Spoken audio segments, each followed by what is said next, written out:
Yeah, good morning. My name is Al Solman. Um, I have not done, I've only done one other live video, and I'm basically doing this uh, to honor some people. It's not about me, it's about these people that I'd like to talk about today. My heart is in two different camps about this.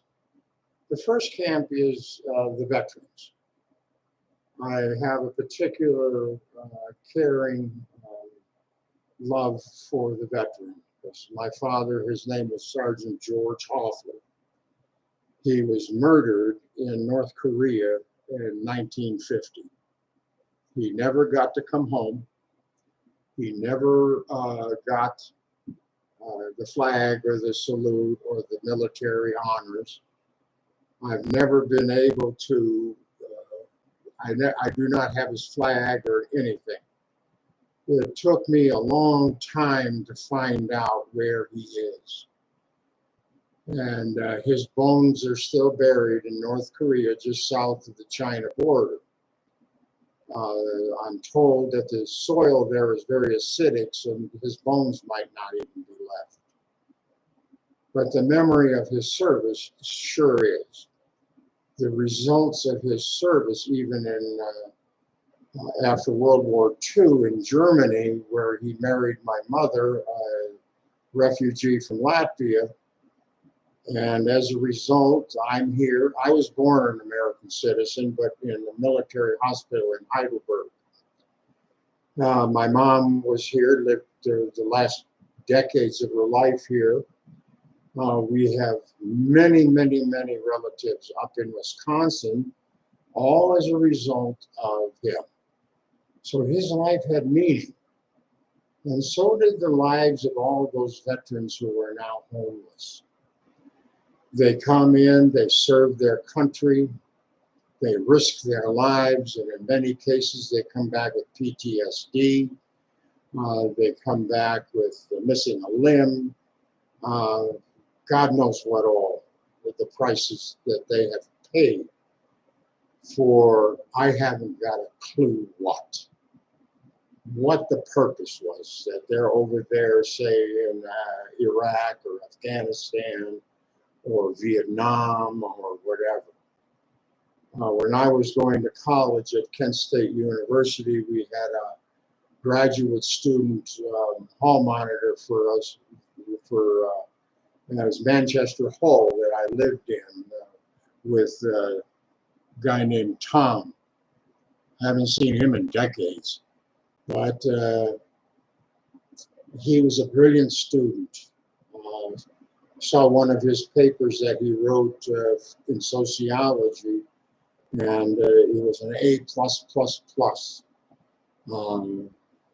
The professor even wrote, "Fine work." He went to Vietnam, never came home. So all of these people that have given their lives, I wonder for what. The Korean War, it's a 38th parallel, still is. People dying, people starving. Vietnam, it's one government system of communism, but they've got the capitalism for their economic society, their economic society. So in Iraq, I think, from what I know, I don't know much about Iraq, but seems to me that the Iranians are pretty much in charge there, or if not all the way in charge, halfway in charge. In Afghanistan, we pulled out in the most haphazard, stupid way that we could ever do, and people died. We left people behind. And the military motto is we don't leave people behind, or our comrades behind. And guess what? We left them behind. I don't know how many were killed. So now we've got Russia and Ukraine conflict. We've got the Gaza, the Israeli Hamas conflict. I don't know how many lives were taken there, and that has been going on since 1948, when the United Nations voted to establish the nation of Israel. So why are we doing this? Why are we just sacrificing all of the best and the brightest that we have? I don't know. That's beyond my pay grade. And but I want to also talk about specifically something that's been in the news, and it really bothers me. It bothers me like you wouldn't believe. I mean, let me tell you a little story. I'm 75 now, and getting older by the minute. I saw a sign one time that said, once you're over the hill, you pick up speed. Well, I'm going mighty fast. And the top of that hill is a long ways behind me. And so I got, when I was about 62 years old, maybe 63, I forget. But I got cellulitis in my left foot. And the pain was, I have gout, and sometimes these gout attacks are very painful. And the pain that this caused me was beyond the pale. I couldn't stop. I ended up going over to University Hospital here in Colorado, the emergency room, and they immediately admitted me, and I was there for 2 months. And the nurses were so wonderfully kind.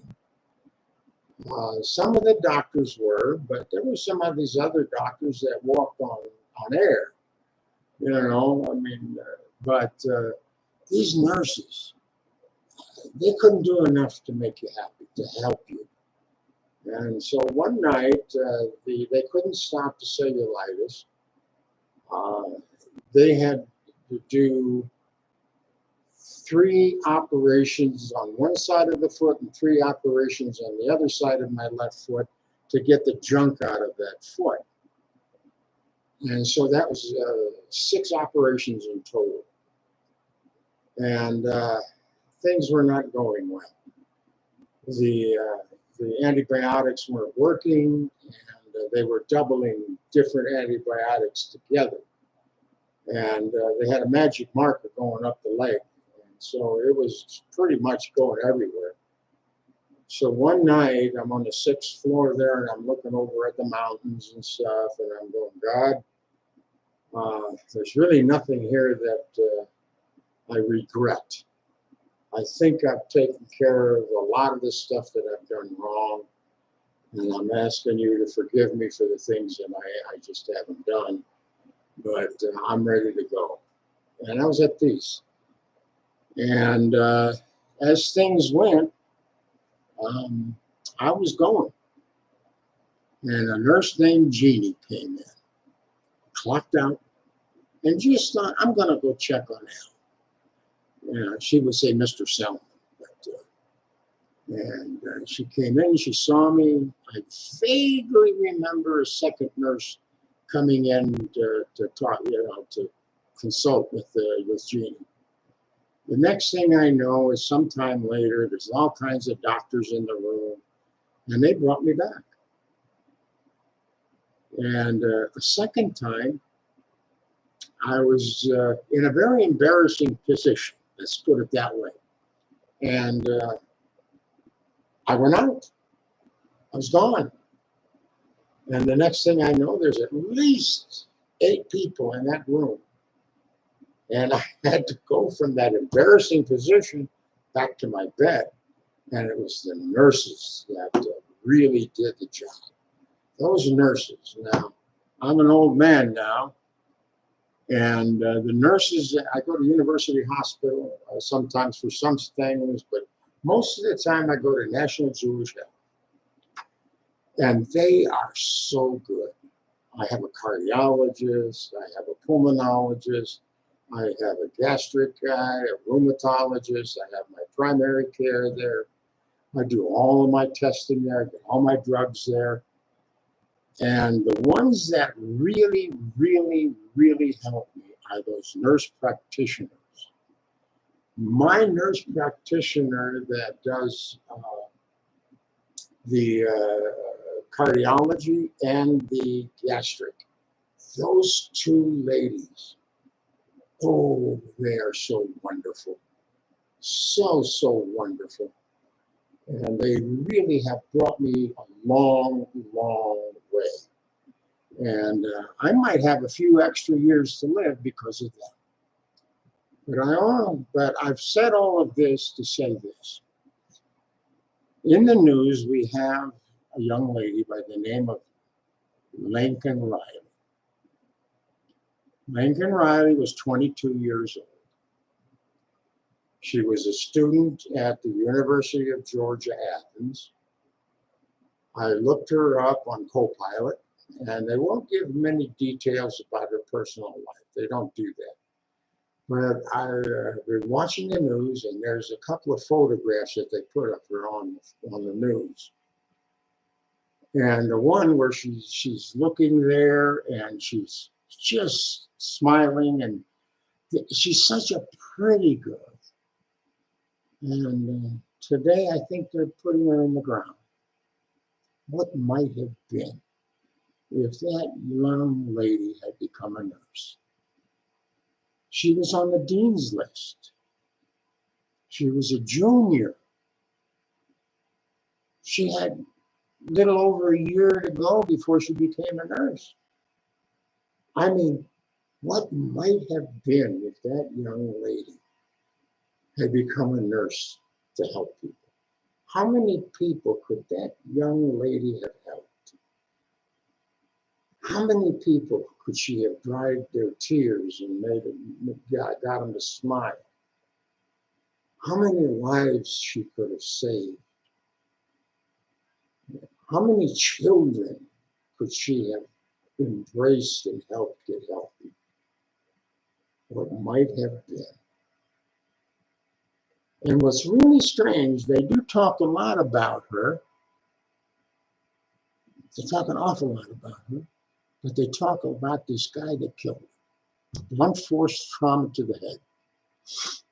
That's on Copilot. I look a lot of stuff up on Copilot. And it just breaks my heart. We were robbed. The human race was robbed of a bright light. Yeah. So some people would say, why did God allow it? I would ask, why did we allow it? Why do we allow illegal aliens to flood the border without finding out who they are or were they criminals? If you want to bring people in as refugees and things like this, well then Congress, get off your dead ass and pass some laws or something that will say, hey, we're going to bring in, instead of 1 million, 2 million, 1 a year, let's bring in 2 million, 3 million. And we'll put 3 million at 1.5 million refugee status and 1.5 million in as merit-based. And we will be able to vet them. We will be able to make sure they have their green cards and make sure they have a way to come in and make a living instead of cutting in line and just crossing the Rio Grande. Why in the world don't we stop those cartels from killing last year 112,000 Americans because of those drugs? Because of the drugs. I mean, how many innocent people have to die? They go to a party, and young people will be young people. They're going to go to a party, and if they get a little something to make the party a little brighter, but they're not drug addicts, they're not living on the streets, or students, or having a part-time job, maybe a good family. They take a little pill, and maybe it's fun, no worry, okay. And there's too much fentanyl in it, and they go down the drain. Some of that fentanyl looks like Kit Kat or Skittles or whatever they call that candy. If we had vetted all those people coming in, Would Miss Riley be here? Would she be here? How about all you people out there that grew up without a father or a mother? Because some gray-haired, ivory-towered politician thinks that we should go and fight for some unknown and cause that we will never win. If you want to go back in history a little bit, I urge you, go back in history and look at an interview with General Westmoreland. After he retired from the military, he gave this interview. He had been the commander of all the forces in Vietnam. And I do not remember most of the thing because it was a long time ago. But I remember distinctly, and I could be wrong, so if somebody wants to chime in and tell me I'm wrong, please do. I'd love to have the record corrected. Where he said he was instructed not to win. Politics gets in the way. So all I'm saying is, what might have been? Look at your own lives. How many people have you lost? I've lost like 2 or 3 people in my family to alcoholism. If you haven't seen somebody die of alcoholism, avoid the picture because it's gross. It's not fun. The lives that are lost to all of this is phenomenal. The waste. I'm so sick and tired of the waste. I'm sick and tired of hearing all these people in Washington accountability. And they say accountability, accountability, accountability, and nobody's held accountable. Not one person is held accountable. They, in Colorado here, are trying to take away my right to vote for who I want. I'm not going to vote Democratic for Biden because I sure don't want him. I remember him in the board hearings with him and Kennedy destroyed Robert Borg.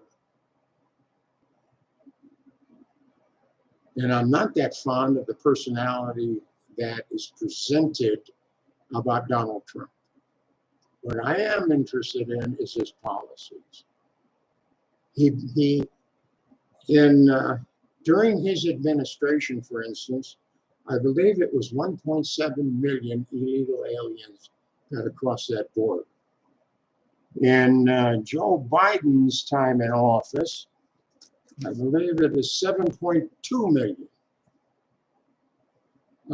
There's a big difference there.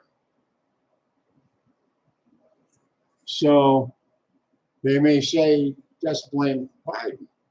Biden will say, let's blame Trump and the Republicans. You've let way more in.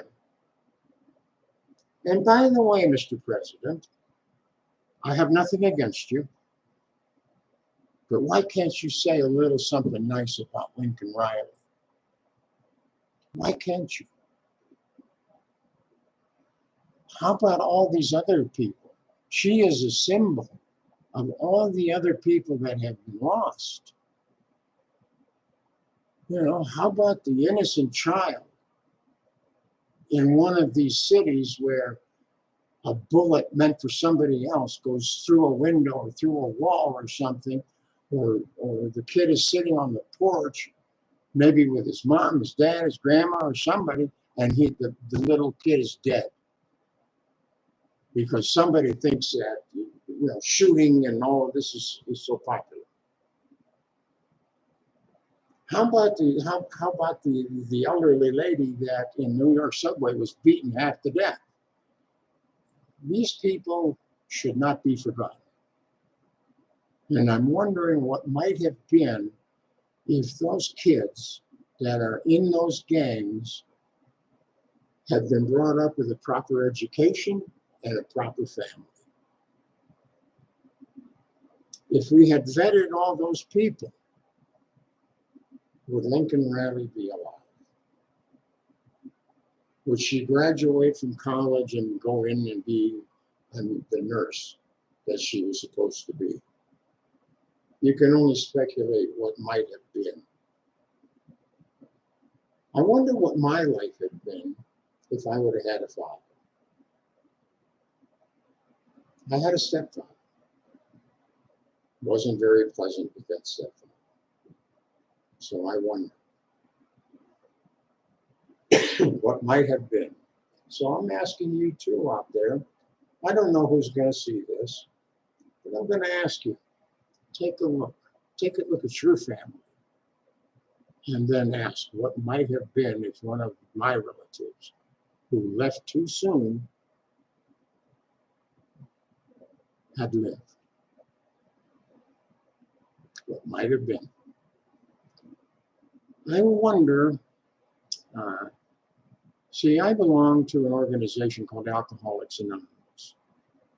My sobriety date is December the 13th, 1983. That means I have been sober for over 40 years.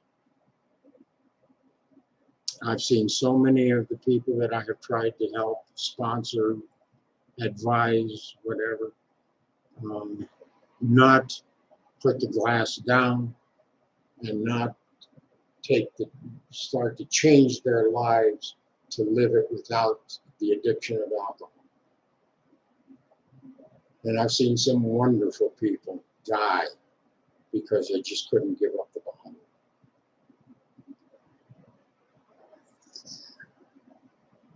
I have seen a fella, for instance, get a transplant and then go back and drink on the transplant, and that killed him. So if you've been abused in some fashion, you have an addiction in some fashion, I have a bunch of videos out there on AA, what it's about, and I'm going to be doing some more videos on the steps, the principles, and things like this. And if you message me or something, I will give you the codes to a 9 o'clock meeting that you can join in sitting on your sofa. It's a Zoom meeting. I host that particular meeting. And here's the last thing I want to say. Because I'm in AA, we pay it like, it used to be called pay it forward, but this has been going on in AA since 1935. The 12th step, we pass on what was freely given to us. And what would happen? I would like you all to look this up and see what your answer would be. What would happen if you helped 5 people? You became the Good Samaritan to 5 people. And when those 5 people ask you what you want for payment, you say, go and help 5 people and tell them the same thing. So if every person listening, every person that maybe stumbles across this video would help 5 people, and those 5 people helped another 5 people, and 5 people helping 5 people, helping 5 people, helping 5 people, how many people would be helped in a year? How many? And how many in 2 years? How long would it take us to help every person on the planet? So ask yourself this. If it only takes maybe 1 to 3 years to help everybody on the planet by going person to person, then why are we relying on some government that does nothing but spend and spend and spend? $34 trillion of spending. 34 trillion. Second challenge. Look up, and you can look up on any AI, very simple. How much is my portion of the national debt? If you have a child that has just come into the world, guess what? your child is head over heels in debt. So are you, so is your wife, so is your family, so is everybody you know. Or your husband, whichever the case may be. So those two challenges. Maybe together we can start to change this around. Maybe we can do it for Lincoln Riley and all the other Lincoln Rileys in this country and around the world. If you want a third challenge, find out how many people on this planet make $3 a day or less. And that will blow you away. Anyway, I want to thank you all for maybe listening to me. I hope I didn't do this wrong. I'm not good at it. So if you guys can message me and something and ask me or tell me how I can improve what I am doing, I would really appreciate your comments and to see what we can do together. Because I want to do this better than I am now. I'm not good at this kind of thing, so I just want to improve. So I want to thank you all, and I hope you have a really nice day. Because in Colorado, it's sunshine and blue skies.